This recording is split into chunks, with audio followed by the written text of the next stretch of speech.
오늘부터는 수요 기도의 시간에 욥기를 좀 살펴보고자 합니다. 처음 욥기의 1장과 2장 그리고 마지막 42장은 어느 정도 스토리가 진행되는 그런 내용입니다. 그러나 그 외에 모든 내용이 욥과 그의 친구들과의 변론으로 가득 채워져 있습니다. 욥기는 이렇게 많이 설교가 그렇게 많이 되는 그런 본문은 아닙니다. 그렇지만 욥기에 나오는 말씀 중에는 아주 유명한 구절도 있습니다. 혹시 여러분 알고 계십니까? 욥기 8장 7절 말씀인데 내 시작은 미약하나 나중은 심히 창대하리라 하는 그 말씀이 아주 유명한 말씀이죠. 주로 계엄예배 갈 때에 가져가는 액자용 성구라고 할 수 있습니다. 그런데 그 내용의 문맥을 파악하기보다는 말씀 자체가 아주 좋은 말이라고 생각해서 그것을 액자로 사용되기도 합니다. 그렇지만 이 말은 욥의 친구 빌닷이 한 말인데 문맥을 보면 이 말이 그냥 액자에 넣을 정도는 아니겠다 하는 생각이 들 수 있을 것입니다. 그리고 번역에 있어서도 역시 문맥을 좀 고려하지 않고 잘 못 되어 있는 부분도 있습니다. 이 구절도 아주 유명한 찬양 가사까지 나오는 구절입니다. 욥기 23장 10절에 보면 나의 가는 길을 그가 아시나니 그가 나를 단련하신 후에 내가 정금같이 나오리라 하는 말씀이 있습니다. 이것은 욥이 한 말이긴 합니다. 그런데 이것은 자신이 하나님으로부터 연단을 받고 있으니 이 연단 후에 내가 정금같이 될 것이라 하는 그런 말은 아닙니다. 이 말은 자신의 결백을 주장하면서 한 말입니다. 만약 하나님이 나를 다 다루어 보시고 시험해 보시면 나는 흠이 없다는 것을 알 것이다 하는 그런 의미입니다. 그래도 이 말씀이 은혜를 받았다면 또 그런대로 하나님께서 그것을 통해서 역사하신 것이니까 너무 또 걱정은 안 하셔도 됩니다. 욥은 족장시대의 인물입니다. 족장시대라 하는 것은 창세기로 거슬러 올라갈 정도로 아주 오래전의 인물들입니다. 그런데 이 욥의 이야기가 구전으로 내려오면서 후대에 이제 기록이 되었습니다.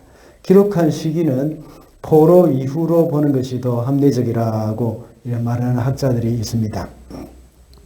사실 우리 고려신학대학원 교수님들도 또 이런 부분에 대해서 동의를 하고 있습니다. 그렇다고 해서 이 이야기가 꾸며낸 이야기라고 생각해서는 안 됩니다.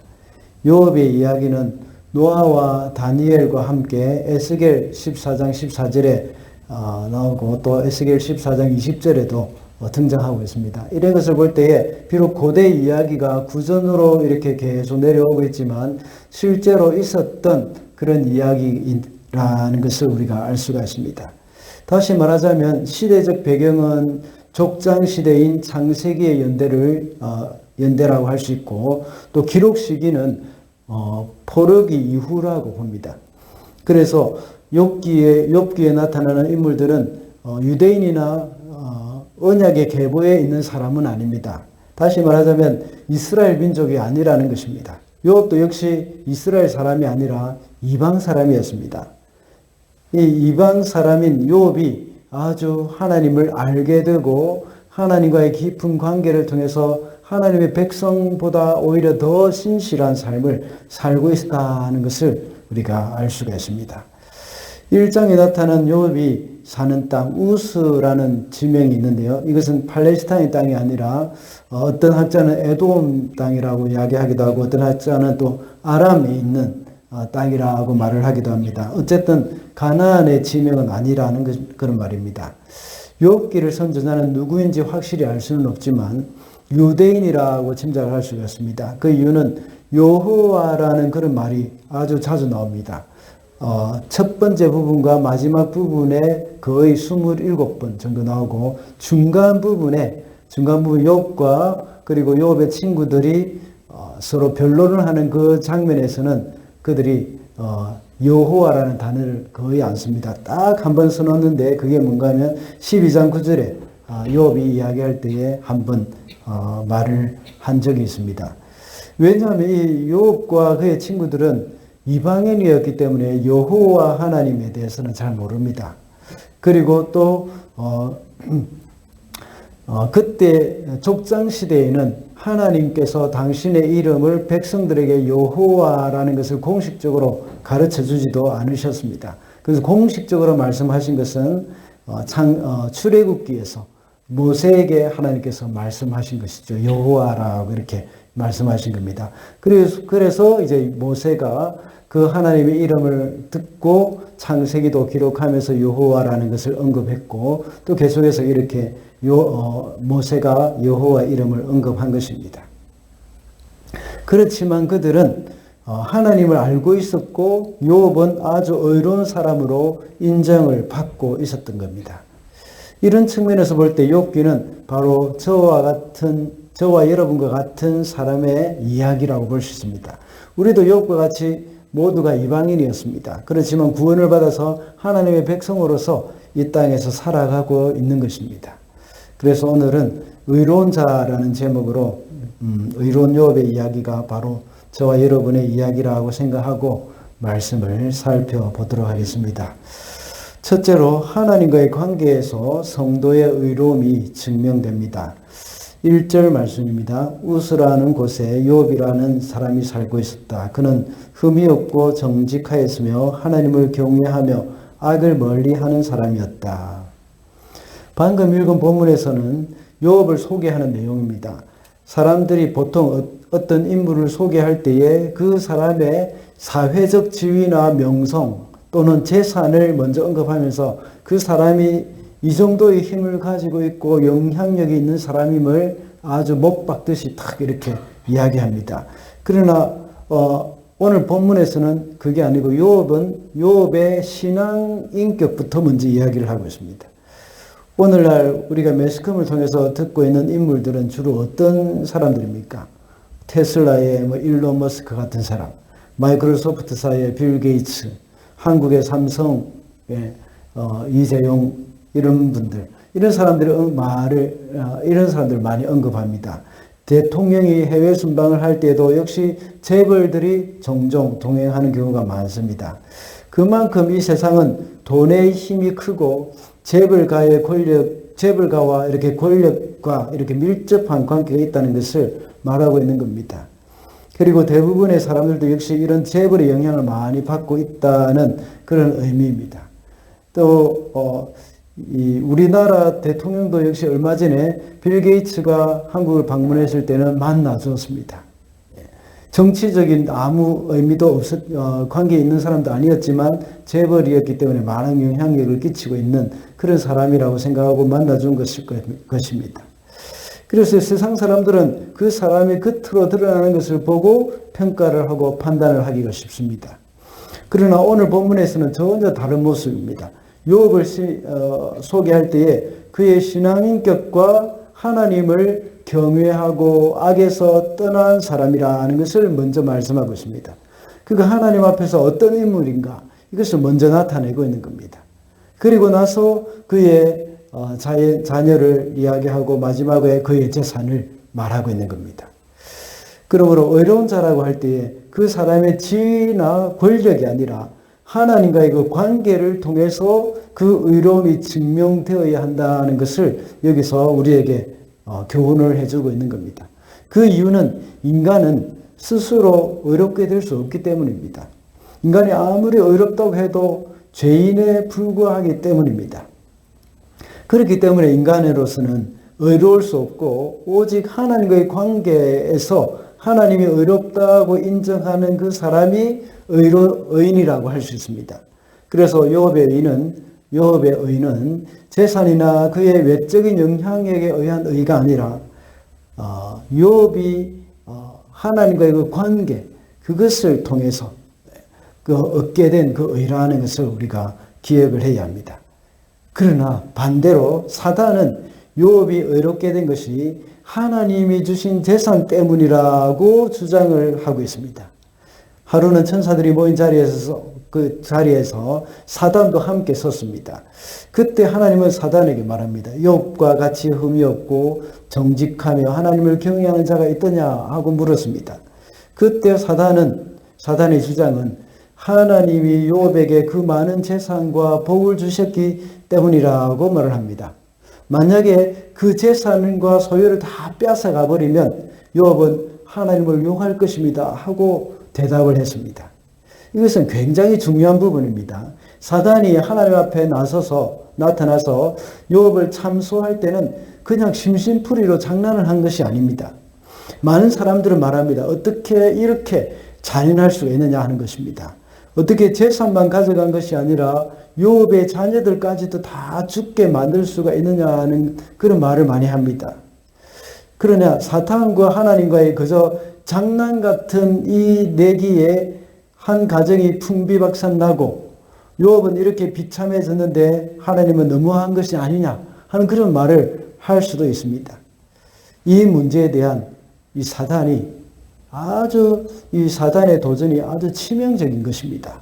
이것은 바로 이방인의 우상 숭배하는 것과 하나님을 섬기는 자들 이 차이점이라고 볼 수 있는데, 사단은 끊임없이 우리로 하여금 이방인의 신앙생활 수준으로 끌어내리려고 하는 겁니다.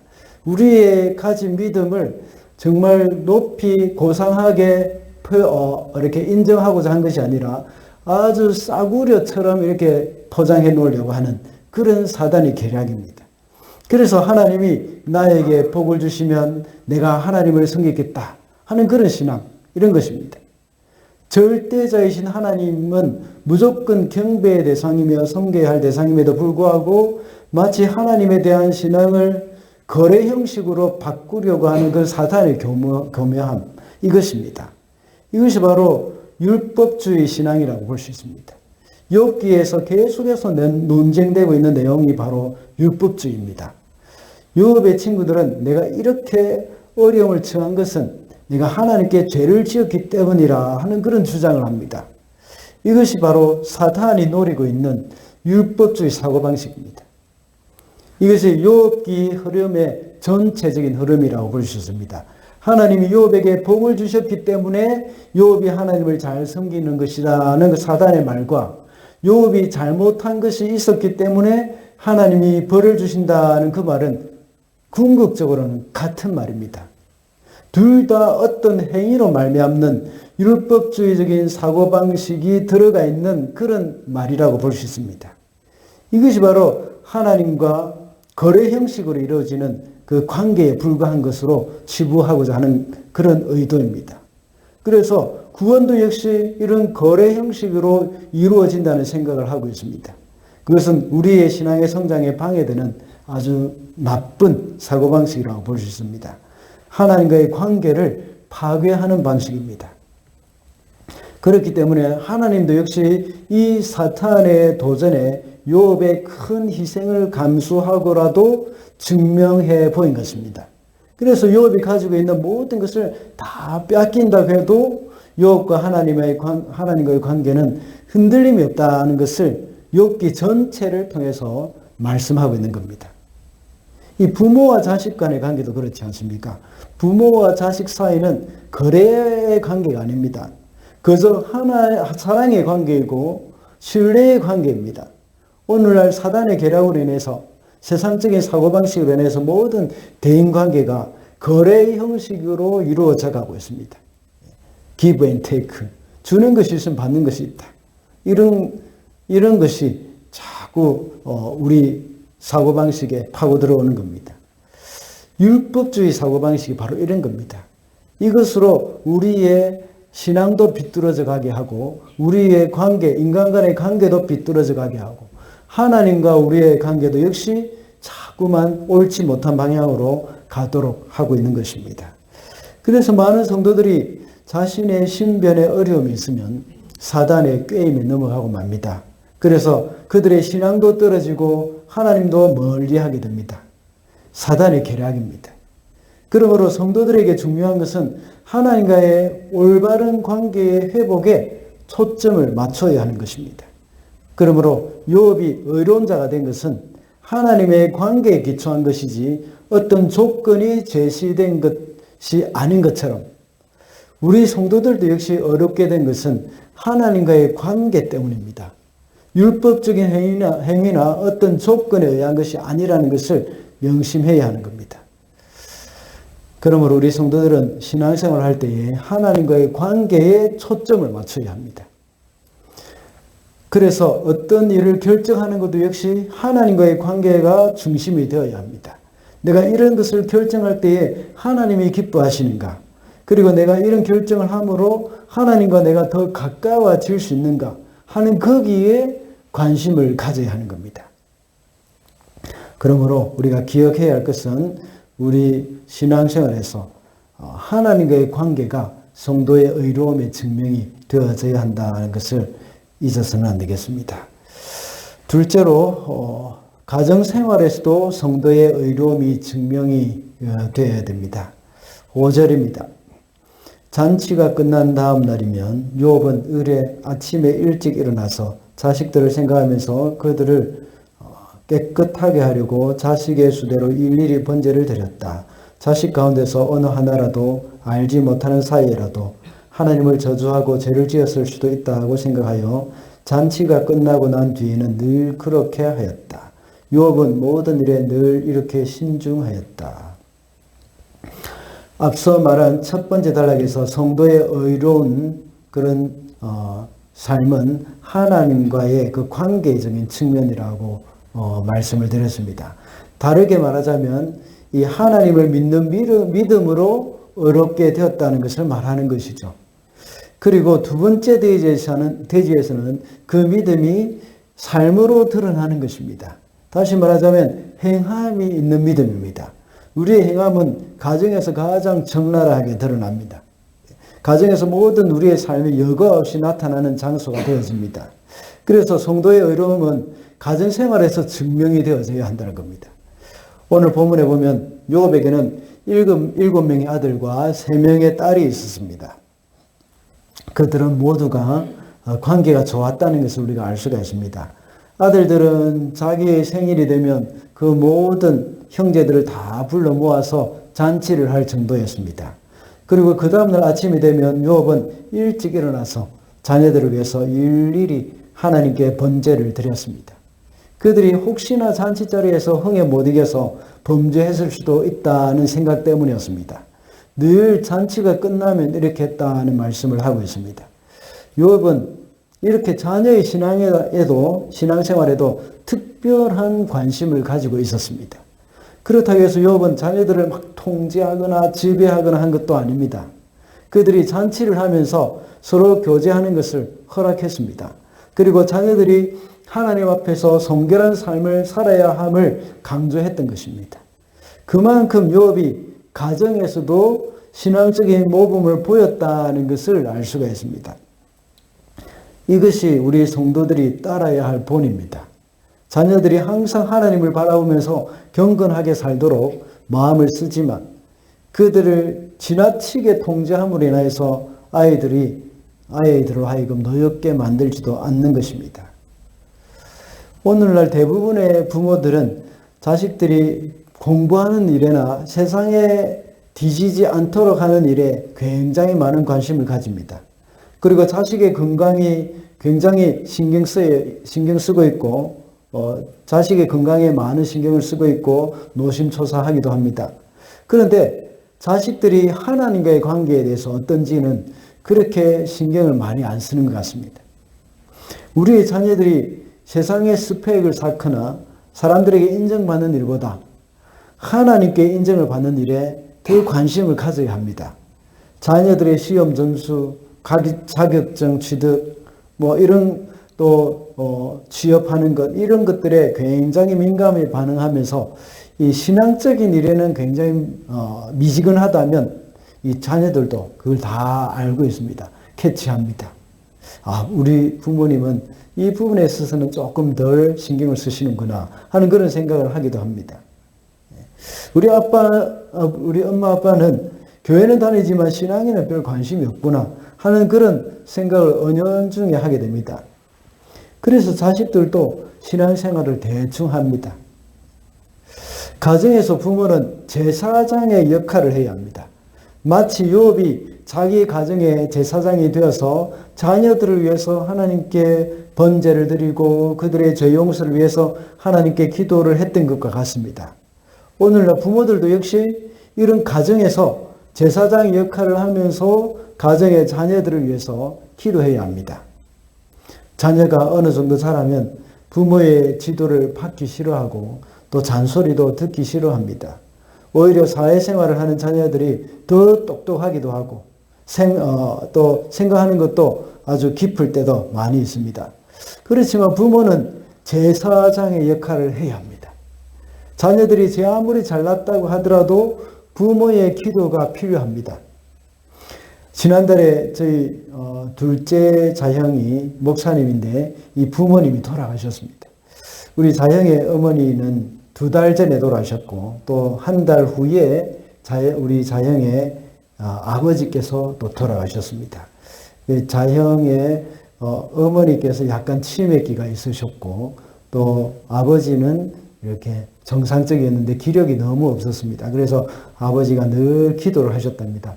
먼저 아내를 먼저 가고 아내를 먼저 하늘나라에 보내고 같이 그렇게 되면 자녀들이 너무 힘들 수도 있으니까 그렇게 기도했답니다. 먼저 아내가 가고 1달쯤 있다가 나를 데려가 달라고 이렇게 하나님께 기도했답니다. 그런데 딱 그런 기도대로 1달 만에 아버지께서 또 소천하셨습니다. 이 2분 다 노환으로 이렇게 돌아가셨죠. 장로님이시고 권사님이십니다.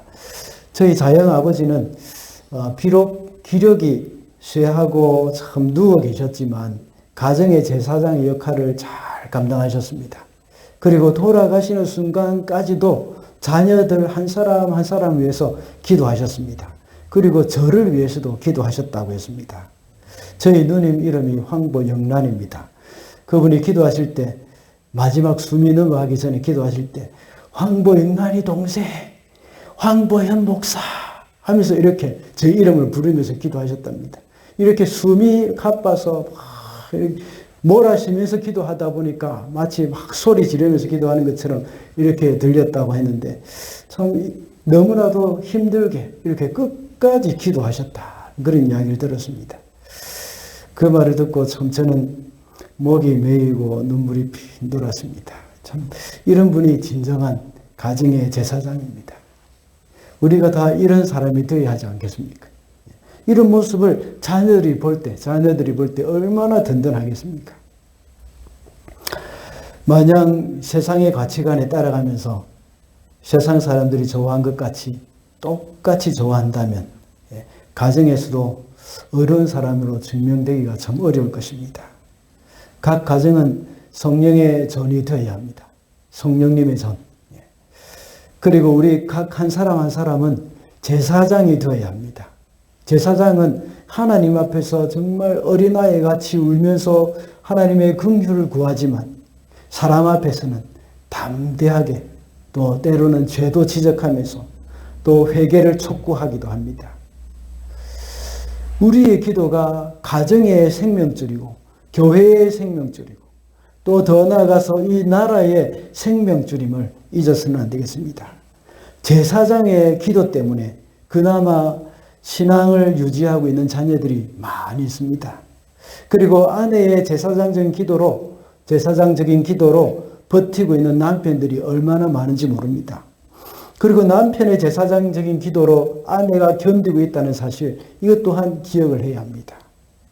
제사장이 잠들어 버리면, 부모가 포기해 버리면, 또는 남편이나 아내가 그나마 힘들게 버티고 있던 이 배우자, 이런 사람들이 포기하고 쓰러지게 되는 것입니다.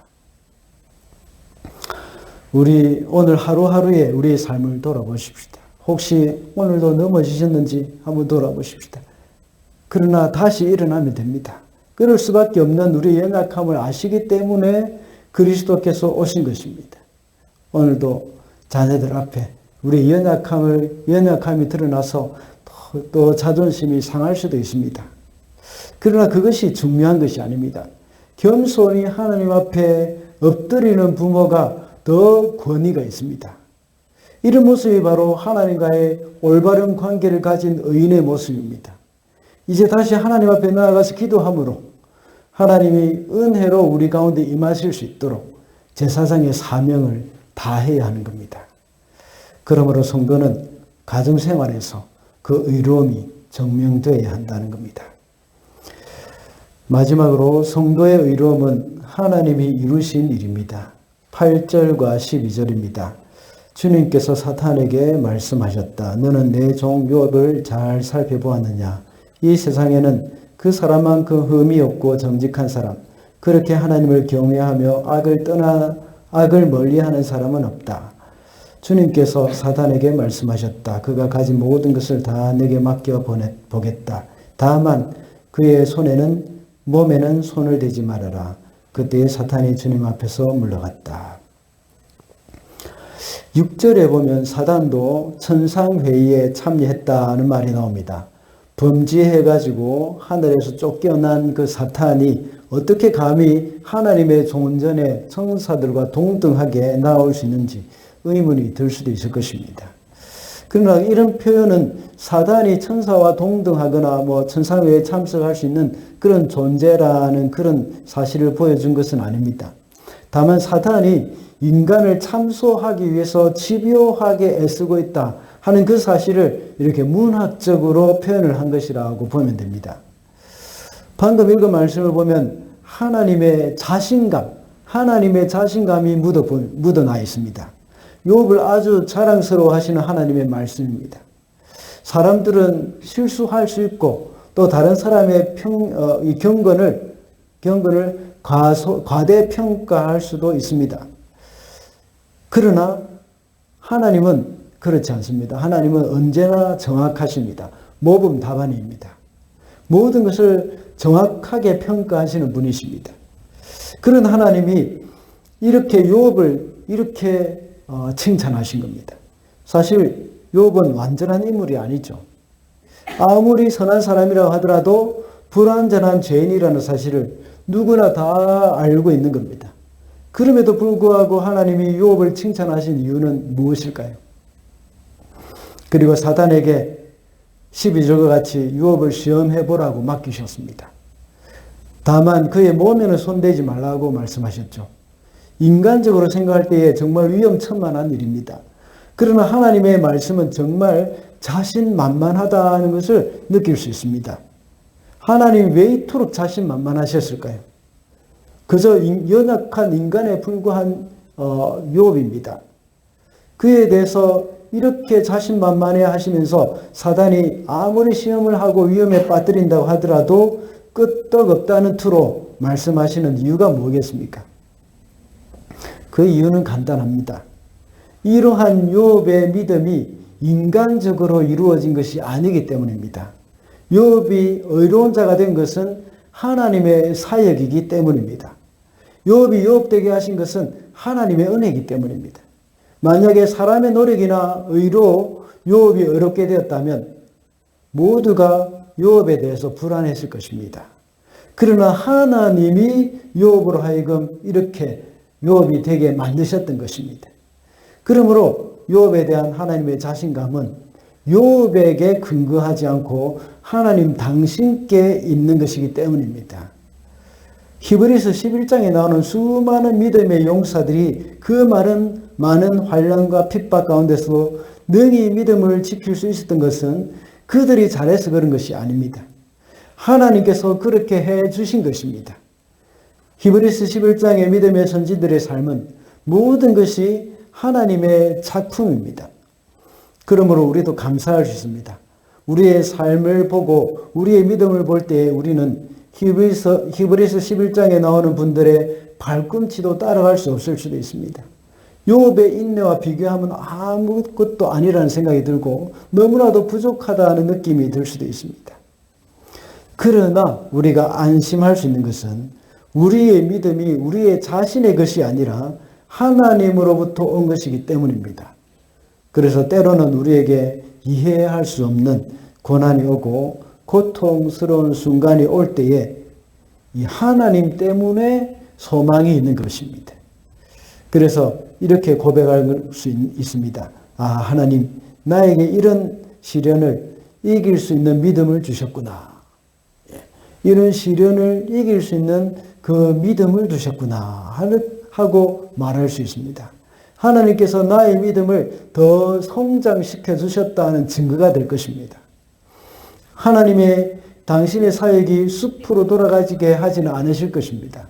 우리에게 오는 모든 시련과 시험들, 그런 고난들, 또 여러 가지 견디기 어려운 이런 일들은 바로 우리가 그것을 이길 만큼 충분한 믿음이 되어졌다는 증거라고 볼 수 있습니다. 그래서 하나님께서 지금까지 우리를 이만큼 믿음이 자라게 해주신 것입니다. 그래서 우리에게 위로가 됩니다. 비통한 슬픔이 우리를 감싸할 때 우리는 어떻게 반응을 하시겠습니까? 또한 우리가 매일 삶을 너무나도 힘들게 또 힘겹게 살아간다고 느껴질 때에, 모든 것을 포기하고 싶은 생각이 들 때에, 우리의 기대가 좌절이 될 때 우리는 나를 나되게 하신 하나님께 소망을 둘 수 있는 겁니다. 또한 이런 시련을 통해서 우리는 더욱더 굳건한 신앙인으로 한층 더 성숙한 삶을 살 수 있게 될 것입니다.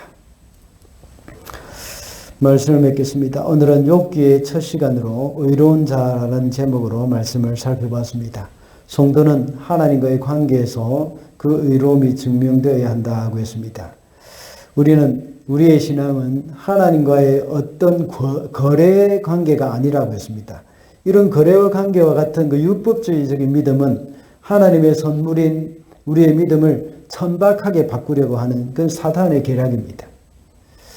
하나님과의 깊은 인격적인 관계를 통해서 이루어지는 것입니다. 그리고 가정생활에서 성도의 의로움이 증명되어야 한다고 했습니다. 성도는 이 가정의 이 제사장으로서 그 믿음이 가정에서의 그 삶으로 나타나야 한다고 했습니다. 그래서 가정에서 자녀들을 위해서, 가족들을 위해서 끊임없이 기도하면서 가정의 신앙을 세워나가는 것, 그것이 바로 성도의 제사장적인 삶이라고 볼 수 있습니다. 성도의 의로움은 또한 하나님이 이루신 일이라고 했습니다.